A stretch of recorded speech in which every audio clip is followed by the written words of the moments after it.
Papa, il est brouté. Papa, il fait jamais des proutes. Oui, quand tu manges des fèves. Ça te fait péter des fèves? Ça sonne comment quand papa il fait un pet?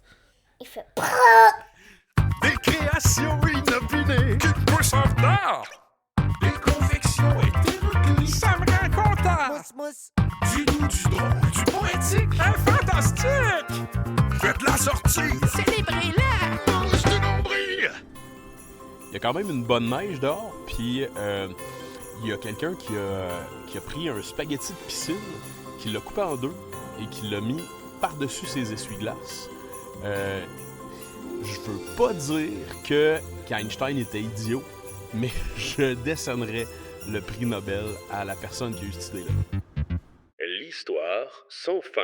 Je sais pas pour vous, mais moi, désactiver les cookies sur l'ensemble des sites Internet où je navigue, c'est un job à temps plein, ça. Les autos qui ont de la gueule. On dit souvent que les autos sont construites avec des caractéristiques anthropomorphiques pour raisonner avec son utilisateur. Souvent, les véhicules de luxe vont avoir une façade qui donne l'impression que notre auto a vraiment une gueule de pas fin. Ça, des véhicules un peu plus féminins, si on veut, comme... il y avait la New Beetle à l'époque qui avait même des cils qu'on pouvait coller dessus, tu sais. Moi, ma question, elle s'adresse à la personne qui a fait le design de la Mini Cooper. Je ne sais pas si vous avez vu une Mini Cooper récemment, mais la Mini Cooper a clairement l'air d'un vendeur chez Best Buy qui a une espèce de moustache-barbe qui fait un donut. Fait que je sais pas si c'était la photo d'un vendeur de Best Buy qui avait pour s'inspirer quand ils ont créé la Mini Cooper. Mais moi, dans ma tête, ça sonne comme ça. Le réflexe inné. Quand il fait super froid, puis qu'on est dans le jour, puis qu'il y a du soleil, on dirait que ma face, naturellement, se met en mode enclenché, le sourire maximal.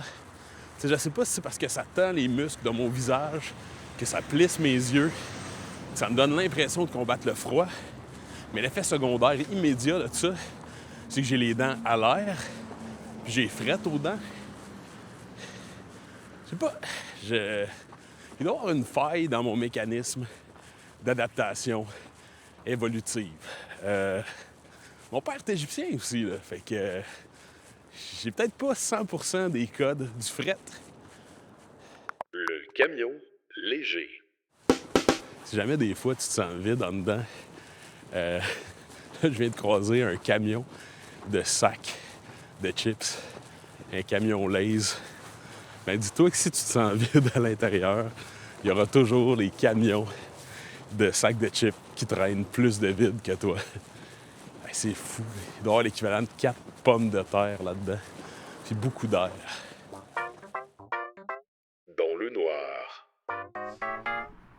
Quand je prends ma marche, souvent c'est le soir, puis je passe toujours devant une maison de retraite, tu sais. Et là, aujourd'hui, j'essaie de marcher de jour. Et c'est la première fois que je me rends compte que les murs de la maison de retraite sont roses. J'aurais jamais remarqué à la noirceur. Comme quoi, la nuit, tous les chats sont gris. Erreur sur l'assaisonnement. Arthur, quand il y a de la neige, là, puis qu'il y a de la glace surtout sur le ciment, c'est quoi qu'on met? Du poivre. Pas du poivre, Vengeance à retardement. On a eu des fortes précipitations de neige récemment, ce qui fait qu'on a manqué de courant aussi, puis il y a des arbres qui se sont affaissés sous le poids de la neige. Et là, je viens de passer devant un très grand arbre qui est tombé sur 2 bancs de parc. Et je sais pas si les bancs de parc étaient en bois.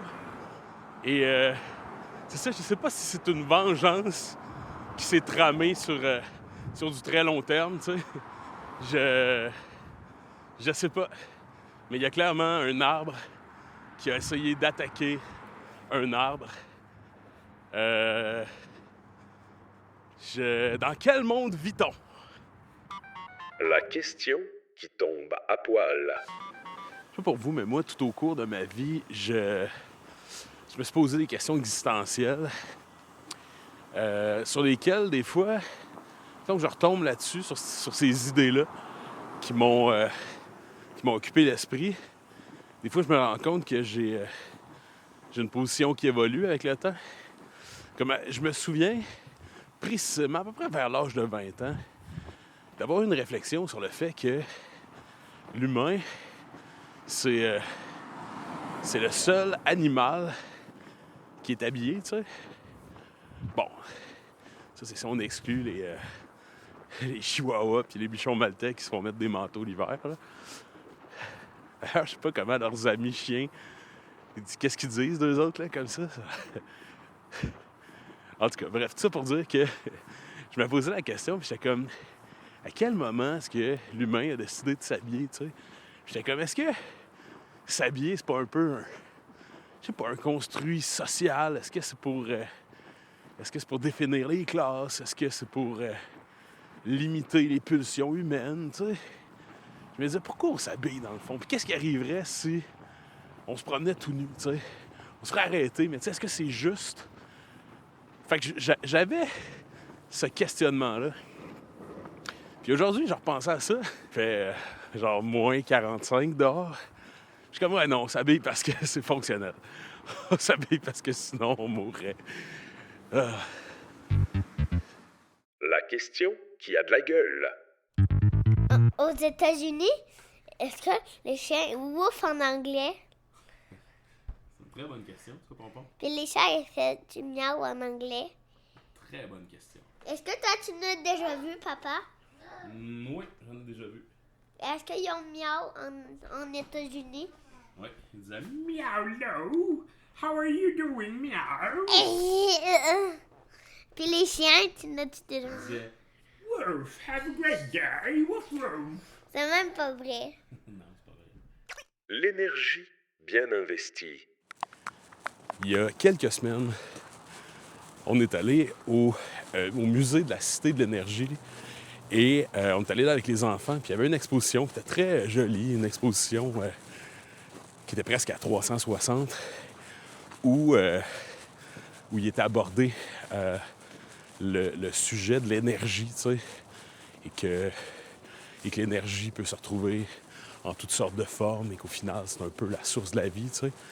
Je trouvais ça très beau. Puis, il y a peut-être une semaine, on a retrouvé une décoration. On avait dans une boîte, on a un voisin qui nous a donné un gros mignon qui se gonfle avec un petit moteur. Puis, les enfants ont beaucoup insisté aussi pour qu'on achète un chat qui se gonfle avec un petit moteur.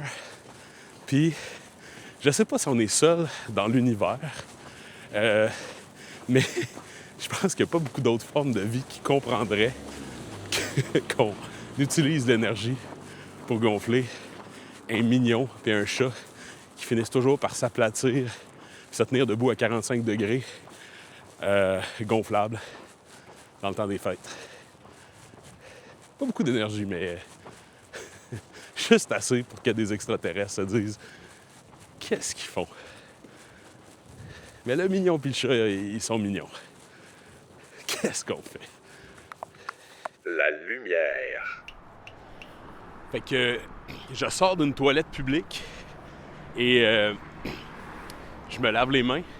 Je viens pour me sécher les mains. Et là, intégré dans le séchoir, il y a une petite lumière ultraviolet. Fait que mes mains sont ultraviolettes. Et là, je me dis, oh, qu'est-ce que je suis supposé de voir avec ça? Là, j'étais comme, est-ce que je vais voir les microbes popper, tu sais? Est-ce que... J'ai rien vu. Fait que je pense que c'est bon signe. Je me suis senti comme dans CSI Miami. La coupe. Fait que sur le terre-plein gazonné, il y a plein de nouveaux arbres qui ont été plantés. Puis, je viens de voir un gros tronc entre deux arbres, tu sais, qui visiblement était jadis un grand arbre. Et, je sais pas, je me demande si les arbres se jasent entre eux autres. Tu sais, de plus en plus, on apprend que le végétal se parle, tu sais, avec à travers les champignons puis le réseau mycélium. Puis, apparemment que les végétaux communiquent, tu sais. Fait que je sais pas, quand les petits nouveaux sont débarqués, s'ils ont pogné de quoi, tu sais. Je sais pas si ça fait qu'ils poussent dans un état de stress constant, comme s'ils pouvaient se faire couper à tout moment. Je sais pas. Je leur envoie de l'amour. Je vois un très vieux arbre aussi en ce moment sur le terre-plein entre deux nouveaux. Je sais pas s'il appréhende la fin lui aussi. Je sais pas. J'aimerais ça pouvoir parler aux arbres.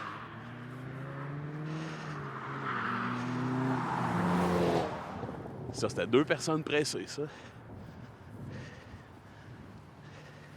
Les arbres, c'est pas pressé. Ça doit avoir des longues conversations si ça se parle. Les panneaux émergents. En ce moment, il neige quand même beaucoup. Puis, il y a le camion des travaux publics qui est venu installer des pancartes, tu sais, qui disent pas de stationnement permis. Mais c'est ça, ce qui est drôle, c'est que il y a déjà des voitures en ce moment qui sont stationnées. Fait que souvent des gens qui vont vivre un sentiment de s'être complètement plantés, là, de s'être stationnés à une place où ils n'ont pas le droit, alors que les pancartes n'étaient pas là avant. En espérant aussi que la personne qui donne des contraventions soit au courant que les pancartes ont été installées par après. Je sais pas, on dirait un gag juste pour rire. Le tatame. Dans le fond, moi, tantôt, là, j'ai déposé ma bouteille d'eau sur la table. Puis qu'est-ce que tu pensais que c'était? La télévision qui s'allumait. Parce que ça a fait quel son? Tatam. Puis c'était la bouteille à papa qui a fait ça à peu près. Bref, c'est vrai que ça a fait tatam. Tatam. Notre place dans l'univers. Sur mon fil d'actualité Facebook l'autre jour, j'ai vu passer une... c'est drôle, je passe en ce moment devant une chaise, un gros fauteuil recouvert de neige. C'est pas un banc de neige, mais c'est un fauteuil de neige. J'ai vu passer une publication qui nommait, tu sais, dans l'univers, le bois comme matériau, tu sais, comme matériau, tu sais. C'est un matériau qui est certainement beaucoup plus rare à l'échelle de l'univers que l'or, tu sais. Et puis je repensais à ça l'autre jour, au moment où je m'arrêtais au bout de ma marche, je regardais le fleuve, puis il y avait un bel arbre, tu sais. Et puis là, je me suis dit, si on est seul dans l'univers, il y a quelque chose d'infiniment précieux à tout ce qui vit devant nous, tu sais. Puis après, si on n'est pas seul dans l'univers, il y a quelque chose d'exceptionnel qui nous lie fort certainement à d'autres formes de vie, à quelque part, tu sais. Puis, je connais rien à l'infini, là, mais mon sentiment, c'est qu'il y a d'autres choses. Mais peu importe, le fruit de ma réflexion, c'était si on est les seuls dans l'univers, c'est incroyable. Et si on n'est pas les seuls dans l'univers, ben c'est incroyable aussi. Fait que c'est ça. C'est mon exercice de gratitude. Mais je suis quand même triste pour le fauteuil dans la neige. Moi, je pourrais me retourner puis aller m'asseoir dedans. Et là, c'est sûr, je serais plus seul dans l'univers, là. Je serais rempli d'acariens et de punaises de lit. Le concours ou la fois où je me suis déguisé pour filmer des vœux de Noël, à visionner également sur les réseaux sociaux de Mousse de Nombril pour une expérience optimale. Oh, oh, oh. Ben oui, vous m'avez reconnu, c'est le père Mousse de Nombril. Je suis absolument enchanté du temps des fêtes parce que c'est un moment où on prend une petite pause, idéalement. Là, ça, c'est quand on n'est pas booké back-à-back dans les parties de Noël. Je vous souhaite, entre une dinde et un pain sandwich, de vous déposer et de profiter de petits moments de grâce, entourés de gens que vous aimez.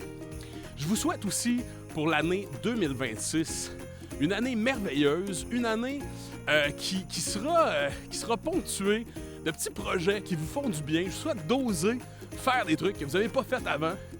Et je vous souhaite aussi, c'est ça, une année qui serait, à l'instar de la mousse de Nombril, une année douce. Puis je vous souhaite d'appréhender votre année comme de la mousse de Nombril. Je vous souhaite d'être curieux, de plonger et de récolter le doux, le foncièrement inutile, le beau, ce qui vous fait du bien. Je vous souhaite de la poésie. Je vous en souhaite à la pelletée. Ouais. Ici, d'habitude, ce qu'il y a à la pelletée, c'est des écureuils. Mais là, ils sont pas là. Normalement, il y a quelqu'un ici qui vient les nourrir. Je serais pas surpris. Non. Des fois, ils viennent vers toi, puis là, tu te dis, ils vont m'attaquer, ils vont manger les rotules, ils cherchent des pinottes. Mais non, aujourd'hui, c'est plutôt tranquille. Probablement qu'ils fêtent déjà. Je vous souhaite du beau, du doux. Et pour certains, on va se revoir le 31 janvier prochain. Et là, je suis tellement excité parce qu'on va se voir en vrai dans un lieu enchanteur au rendez-vous des mauvaises langues.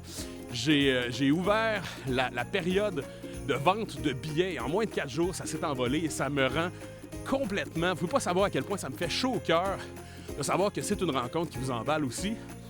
Et il y a quelques personnes qui m'ont dit « Écoute, Alex, j'ai même pas vu passer la vente de billets. » Et là, le Père Noël est tombé sur la tête.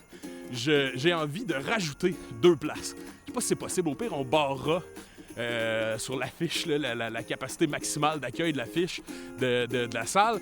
Mais j'ouvre.